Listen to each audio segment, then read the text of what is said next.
Hi పిల్లలు, చోచోకు ఛానల్కి welcome. అందరూ ఎలా ఉన్నారు? నేను చాలా బాగున్నాను. మీరు కూడా చాలా బాగున్నారు కదా.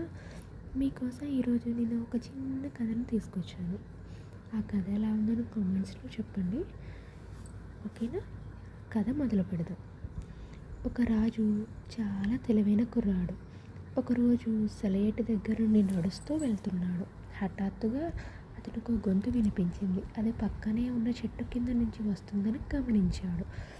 అక్కడికి వెళ్ళి చూస్తే ఒక సీసా కనిపించింది. ఆ సీసాలో ఒక చిన్న మనిషి లాంటి జీవి ఉంది. ఆ జీవి సీసా మూత తీసి తనను విడిపించమని రాజుని అర్థించింది. చిన్న రూపంలో ఉన్న జీవిపై ఏమాత్రం అనుమానం రాని రాజు సీసా మూత తీశాడు. వెంటనే అందులో నుంచి ఒక దట్టమైన పొగ, మధ్య నుంచి ఒక భయంకరమైన భూతం బయటకు వచ్చింది. దానిని చూసి రాజు భయంతో, ఎవరు నువ్వు అని అడిగాడు. నేను భూతాన్ని. ఒక మంత్రగాడు నన్ను ఈ సీసాలో బంధించాడు. నేనిప్పుడు స్వేచ్ఛగా ఉన్నాను. నిన్ను తినేస్తాను అంటూ పెద్దగా అరిచింది ఆ భూతం. వెంటనే ఆ రాజు తన తెలివిని ప్రదర్శించి, నేను నిన్ను నమ్మను. ఇంత పెద్దగా ఉన్నావు కదా, నువ్వు ఈ చిన్న సీసాలో ఎలా ప్రవేశించావు అని అడిగాడు. దానికి ఆ భూతం, ఎందుకు ప్రవేశించలేను, కావాలంటే చూపిస్తాను అంటూ సీసాలోకి ప్రవేశించింది. ఏమాత్రం ఆలస్యం చేయకుండా రాజు వెంటనే ఆ సీసా బెరడు బిగించేశాడు. అది చూసిన భూతం, దయచేసి నన్ను విముక్తుణ్ణి చేయి, నేను నీకు ఏమాత్రం హాని చెయ్యను అని బ్రతిమలాడసాగింది. నేను నిన్ను ఎలా నమ్ముతాను?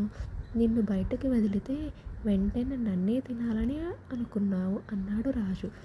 భూతం, నేను నీకు అపకారం చెయ్యను, అంతేకాకుండా నీకు ఒక అద్భుతమైన మంత్రదండం కూడా ఇస్తాను. దానిని ముట్టుకున్న వెంటనే రోగాలు మాయమైపోతాయి, హాయిగా ఆరోగ్యంగా ఉంటారు. అలాగే ముందుగా నువ్వు ఏ వస్తువునైతే తాకితే అది బంగారంగా మారిపోతుంది అని చెప్పింది. దాని మాటలు నమ్మిన రాజు భూతాన్ని సీసాలో నుంచి విడిపించాడు. భూతం ఇచ్చిన అద్భుతమైన మంత్రదండం సహాయంతో అది చెప్పిన సంగతి కూడా గుర్తుంచుకుని మరీ దేనిని ముట్టుకోకుండా నేరుగా వెళ్ళి ఒక పెద్ద చెట్టును ముట్టుకున్నాడు రాజు. అది బంగారంగా మారిపోయింది. అతి తక్కువ కాలంలోనే రాజు చాలా సంపన్నుడయ్యాడు.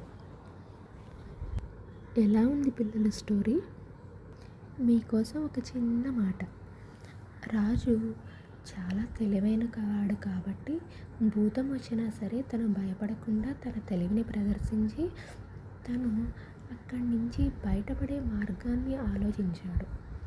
అలాగే మీరు కూడా భయం అనిపించినప్పుడు, బాధ అనిపించినప్పుడు కంగారు పడకుండా చాలా తెలివిగా ప్రవర్తించి వాటి నుండి బయటపడాలి.